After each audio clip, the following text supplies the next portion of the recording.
Hello guys, welcome to BPSC online academy. आज का session लेके मैं हाजिर हूँ। चलिए तो शुरू करते हैं आज का पहला क्वेश्चन है, in which state of India is the first gender park being open. भारत के किस राज्य में पहला जेंडर पार्क खोला जा रहा है? तो ये केरला के कोझिकोडे डिस्ट्रिक्ट में खोला जा रहा है। केरला के कोझिकोडे डिस्ट्रिक्ट में क्या खोला जाएगा? पहला जेंडर पार्क खोला जाएगा, कोझिकोडे डिस्ट्रिक्ट में खोला जाएगा, जो कि कब से शुरू होगा? फरवरी 2022 में शुरू होगा, जिसकी जो कीमत है वो 300 करोड़ है, यानी 300 करोड़ की लागत से बन रहा है ये, जिससे राज्य की ओर शुरू किया जाएगा। ये लैंगिक समानता यानी जो जेंडर इक्वालिटी है इसको ये प्रमोट करेगा। और इस कार्यक्रम के दौरान इसमें क्या क्या चीज़ें होंगी वो यहाँ पे लिखा हुआ है। इस कार्यक्रम के दौरान कन्वेंशन सेंटर होंगे, जेंडर म्यूजियम होगा, एम्फी थिएटर होगा और जेंडर लाइब्रेरी होगी। ये सारी चीज़ें लॉन्च किया जाएगा। इन सारी सुविधा का पहला चरण जो है वो निर्माण हो चुका है और ये आगे लॉन्च करने की स्थिति में आगे काम बढ़ाया जा रहा है, जो कि कब से शुरू हो जाएगा? फरवरी 2022 से शुरू हो जाएगा। जेंडर इक्वलिटी की बात करें तो इंडिया में सबसे ज़्यादा सेक्स रेशियो कहाँ पे? तो वो हमारे केरला में ही है। लिटरेसी रेट की बात की जाए तो सबसे ज़्यादा कहाँ पर है? केरला में ही है। दोनों चीज़ें केरला में है। तो जेंडर इक्वलिटी के लिए इतना सिंपल सा, मतलब ज़्यादा दिमाग लगाने वाली इसमें बात नहीं है। जेंडर इक्वलिटी की बात हो रही है, जेंडर पार्क की बात हो रही है, फर्स्ट कहाँ खोला जाएगा? केरला में ही खोला जाएगा। ठीक है, चलिए बढ़ते हैं हम अपने सेकंड क्वेश्चन की तरफ। सेकंड क्वेश्चन है, where will India's first geothermal field development project be set up. यानी कि भारत में पहला भूतापीय या जो ज़मीन से जो ऊर्जा बनाई जाती है, थर्मल पावर से जो बनाई जाती है, उसका पहला इंडिया का फर्स्ट फील्ड कहाँ पे बनाया जाएगा? तो ये बनाया जाएगा हमारी यूटी लेह लद्दाख में। लद्दाख अब क्या बन चुकी है? यूनियन टेरिटरी बन चुकी है जम्मू कश्मीर से अलग होने के बाद। सार्वजनिक क्षेत्र की ऑयल ONGC, ठीक है, जो ONGC कंपनी लगा रही है, में देश की पहली भूतापीय क्षेत्र विकास परियोजना कर शुरू करेगी। जब से जम्मू एंड कश्मीर अलग हुआ है तब से यहाँ पे बहुत सारे डेवलपमेंट के काम शुरू किए जा रहे हैं, ताकि जो एज अ स्टेट वो चीज़ें नहीं हो पा रही थी जम्मू कश्मीर में, अब यूटी के तौर पे वहाँ पे जो है चीज़ों को बढ़ाया जाए, वहाँ के लोगों को रोज़गार मिले और वहाँ का डेवलपमेंट अच्छी तरीके से हो सके। उसके लिए यहाँ पर बहुत सारी चीज़ें, नई नई चीज़ें लगाई जा रही हैं, जिसके में एक ये और कदम है, फर्स्ट जियोथर्मल प्रोजेक्ट लगाया जाएगा। ठीक है, और जिसको कौन लगाएगा? तो ONGC लगा रही है। ठीक है, इसमें पहले चरण में क्या होगा? 500 मीटर का कुआं खोदा जाएगा, जिससे कि जियोथर्मल एनर्जी को बनाया जाएगा। वहाँ पे इंडिया में सबसे ज़्यादा जो इलेक्ट्रिसिटी वो कैसे बनती है? तो कोल के थ्रू बनती है। कोल और कौन कौन से तरीके से बनाई जाती है? तो वाटर से बनती है, hydro electricity, wind electricity, but सबसे ज़्यादा इंडिया में क्या बनाया जाता है? कोल से बनाया जाता है। ठीक है, चलिए बढ़ते हैं हम नेक्स्ट क्वेश्चन की तरफ। नेक्स्ट क्वेश्चन में, where in India the first snow leopard conservation centre has been stabilised. India में पहला हिम तेंदुआ, यानी जो स्नो लेपर्ड होता है, वाइट वाला जो लेपर्ड होता है, उसका कंजर्वेशन सेंटर कहाँ पे लगाया जाएगा? कहाँ पे सेट किया जाएगा? तो यह है उत्तराखंड में, उत्तराखंड के उत्तरकाशी डिस्ट्रिक्ट में बनाया जाएगा। ठीक है, हिम तेंदुआ कहाँ कहाँ पाया जाता है? तो नॉर्थ ईस्ट के सिक्किम में पाया जाता है, अरुणाचल प्रदेश में पाया जाता है, हिमाचल प्रदेश में, जम्मू कश्मीर और पूर्वी हिमालयन क्षेत्रों में, जो मतलब जहाँ पे हिमालय के आसपास जितने भी ज़िले हैं वहाँ पे ये सब चीज़ों को देखा जाता है। एक मैं इसको डिलीट कर देती हूँ, एक सेकेंड। क्वेश्चन ये भी पूछ सकता है कि हिम तेंदुआ, स्नो लेपर्ड कहाँ कहाँ पाए जाते हैं? तो सिक्किम में, अरुणाचल प्रदेश में, हिमाचल प्रदेश में, जम्मू कश्मीर, यानी 4 स्टेट में पाए जाते हैं, 3 स्टेट्स में और एक जम्मू कश्मीर और एक यूटी में पाया जाता है। और इसका जो संरक्षण कब से स्टार्ट हुआ था? पहला जो सर्वेक्षण हुआ था, यानी कि सेंसस हुआ था हिम लेपर्ड का, वो कब हुआ था? 2019 में हुआ था। 2019 में हुआ था। इसमें ये पाया गया था कि वर्ल्ड का 10% जो स्नो लेपर्ड की आबादी है वो हमारे इंडिया में ही है। ठीक है, प्रोजेक्ट स्नो लेपर्ड कब स्टार्ट किया गया था? 2009 में। 3 इसमें बातें याद रखनी है। एक तो फर्स्ट सेंसस कब हुआ था इंडिया में? 2019 में। इसमें क्या पाया गया कि 10% की पॉपुलेशन जो है वो टोटल वर्ल्ड की इंडिया में है, तेंदुओं की, स्नो लेपर्ड की। ध्यान रखना है, प्रोजेक्ट स्नो लेपर्ड कब चलाया गया? 2009 में चलाया गया। और ये कहाँ कहाँ पाया जाता है ये तो बता ही दिया, अरुणाचल प्रदेश, जम्मू कश्मीर, सिक्किम एंड उत्तराखंड और हिमाचल प्रदेश में।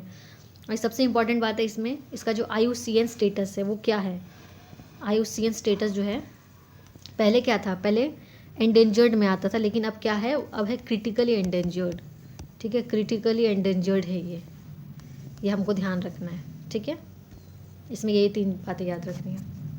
चलिए बढ़ते नेक्स्ट क्वेश्चन की तरफ। और एक बात और है, 1972 के अंदर में ये आता है। ठीक है, 1972 का जो वाइल्ड लाइफ कंजर्वेशन एक्ट है उसके तहत ये आता है।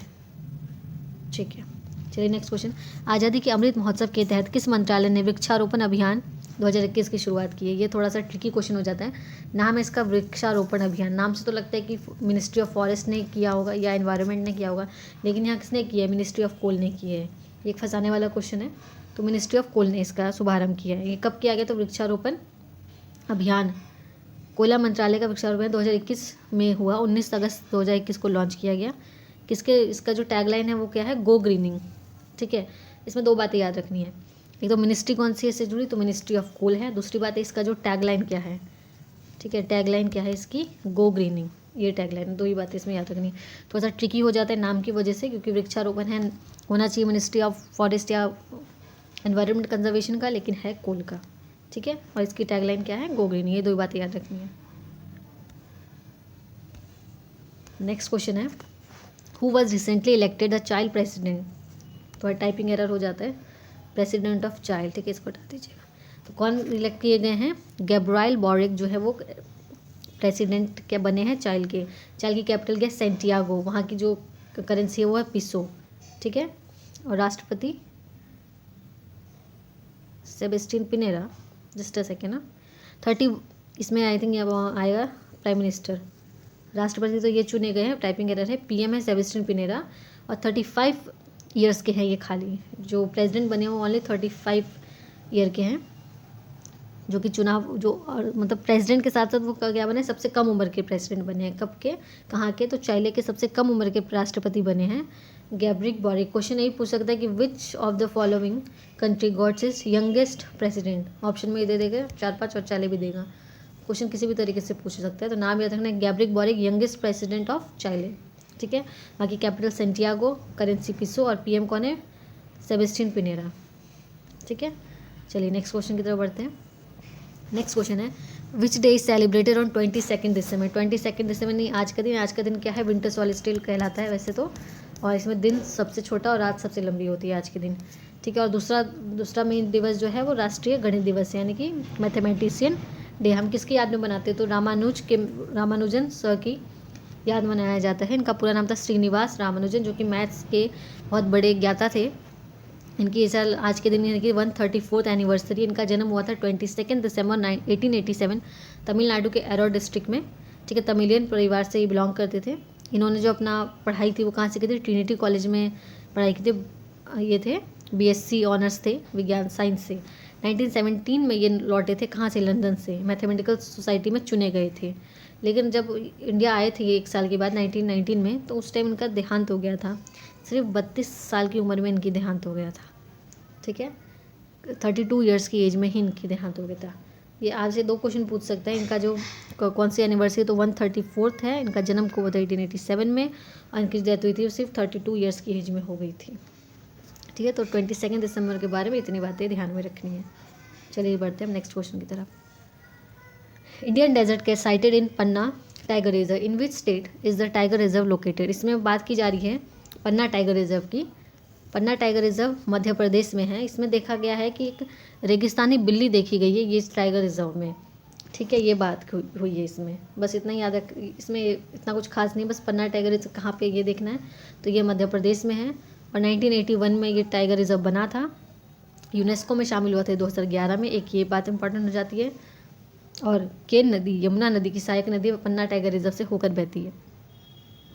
अगर यहाँ से जीके पूछना चाहे तो ये पूछ सकता है कि पन्ना टाइगर रिजर्व से होकर कौन सी नदी बहती है? तो केन नदी बहती है, जो कि किसकी सब्सिडरी है? यमुना की। या ये भी पूछ सकता है कि केन नदी किसकी सब्सिडरी है। मतलब इसमें से अगर निकालना चाहे एग्जामिनर क्वेश्चन, तो ऐसे निकाल सकता है केन नदी किसकी ट्रिब्यूटरी है? सब्सिडरी बोल दिया था मैंने, सॉरी, ट्रिब्यूटरी है। या पन्ना टाइगर रिजर्व से कौन सी नदी होके बहती है? तो 2 सारी चीज़ें याद रखनी। 1981 में ये बना था, 2011 में इसको यूनेस्को में आया था। जब कोई किसी भी चीज़ का जब नाम न्यूज़ में हो जाता है ना, तो उससे जुड़ी सारी बातें पढ़नी पड़ती है हम लोगों को। ठीक है, तो उससे जुड़ी जितनी भी बातें वो यहाँ पे मैक्सिमम चीज़ें यहाँ लिखी हुई है। जो लिखी हुई है इसको आप लोग याद करनी है। ठीक है, चलते हैं नेक्स्ट क्वेश्चन की तरफ। भारत के पहले international arbitration and mediation centre कहाँ खोला गया? ये इंडिया में पहला है, IMSC कह सकते हैं इसको शॉर्ट फॉर्म में। तो ये कहाँ खोला जा रहा है? हैदराबाद में खोला गया है। जिससे क्या होगा, जो हम सिंगापुर और ब्रिटेन में ये सारी चीज़ें होती थी, मतलब चीज़ों को निपटारा किया जाता था, सुलझाया जाता था, वो अब कहाँ सुलझाया जाएगा, वो इंडिया में ही बैठ के सुलझाया जा सकता है। कहाँ पे? हैदराबाद में। इसमें ज़्यादा कुछ बात करने लायक नहीं है। इसमें एक सिंपल सी बात याद रखनी कि इंडिया में IMSC की फुल फॉर्म देख लीजिए, international arbitration and mediation centre इसकी फुल फॉर्म है, जो कि कहाँ खोली जाएगी? हैदराबाद में खोला जाएगा। ठीक है। पहले कहाँ इसकी जगह हैदराबाद में नहीं था, तो यहाँ पे होता था, इसका जो निपटारा होता था वो सिंगापुर और ब्रिटेन में होता था। ठीक है। चलिए नेक्स्ट क्वेश्चन की तरफ बढ़ते हैं। नेक्स्ट क्वेश्चन है सुकन्या समृद्धि योजना। सुकन्या समृद्धि योजना अभियान के तहत कितने गाँव को संपूर्ण सुकन्या के रूप में घोषित किया गया? ये जो डेटा है ना 19,535, ये ध्यान में रखने वाली बात है। 31 मार्च 2021 तक का डेटा है। कितने गाँव को बना दिया गया है? 19,535 गाँव को। इसका मतलब यहाँ के इतने गाँव में जो है पूरी तरीके से जितनी भी वहाँ पे बच्चियाँ हैं सबका जो है वो सुकन्या अकाउंट खोल दिया गया है। सुकन्या समृद्धि एक स्कीम थी, इसको लॉन्च किया गया था, उसी के अंदर इसको 2019 में लॉन्च किया गया था। उसी के दौरान यहाँ पे इसमें क्या लिखा है मैं पूरा पढ़ देती हूँ। सरकार ने डेटा तो याद रखना ही है, कितने गाँव को किया गया था? 19,535, क्योंकि BPSC जो है खासकर डेटा वाले क्वेश्चन कुछ ज़्यादा ही टारगेट करती है, तो ये पूरा डेटा याद है। 19,535 गाँव जो है कब तक? 31 मार्च 2021 तक सुकन्या समृद्ध गाँव बन चुके हैं पूरी तरीके से। ठीक है। इसका मैं डिटेल पढ़ देती हूँ। सरकार ने लड़कियों को अधिकतम लाभ सुनिश्चित करने के लिए सुकन्या समृद्धि योजना के सफल कार्यान्वयन के लिए कई प्रभावी कदम उठाए हैं। संपूर्ण सुकन्या ग्रामीण अभियान अंतिम मील तक सुकन्या समृद्धि खाता की पहुंच सुनिश्चित करने के लिए एक संपूर्ण सुकन्या ग्राम अभियान जून 2019 के दौरान शुरू किया गया था। इस अभियान में कम से कम 5 गाँवों को संपूर्ण सुकन्या ग्राम के रूप में चिन्हित किया जाना है। इसमें उस गाँव के सभी पात्र बालिकाओं के लिए सुकन्या समृद्धि खाता खोलना शामिल है। कम से कम 5 को करना था, लेकिन अभी कितने हो चुके? 19,535 हो चुके, जिसके अंदर क्या होगा, जितनी भी वहाँ पे बच्चियाँ हैं उन सबके सुकन्या समृद्धि अकाउंट खोले जाएंगे, जिसमें अगर सबके खुल गए हैं तो वो क्या हो जाता है? संपूर्ण सुकन्या ग्राम घोषित किया जाता है। इसमें कुछ परसेंटेज में जो है वो जब 18 साल की बच्ची होगी, जब शादी होगी, जब पढ़ाई होगी, उसके तहत पैसे मिलेंगे। इसमें कुछ पैसे डिपॉजिट करने हैं इसके में माँ बाप को, और बाकी जो है वो गवर्नमेंट करेगी। मतलब कुछ से स्टार्टिंग करनी है, देन बाकी चीज़ें।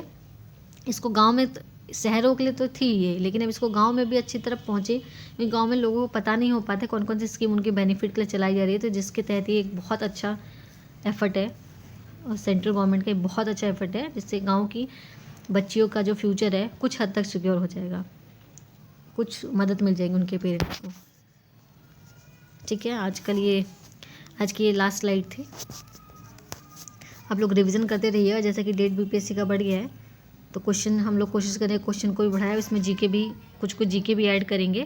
बाकी करंट अफेयर की रिवीजन यहाँ पे बहुत अच्छी तरीके से कराई जा रही है।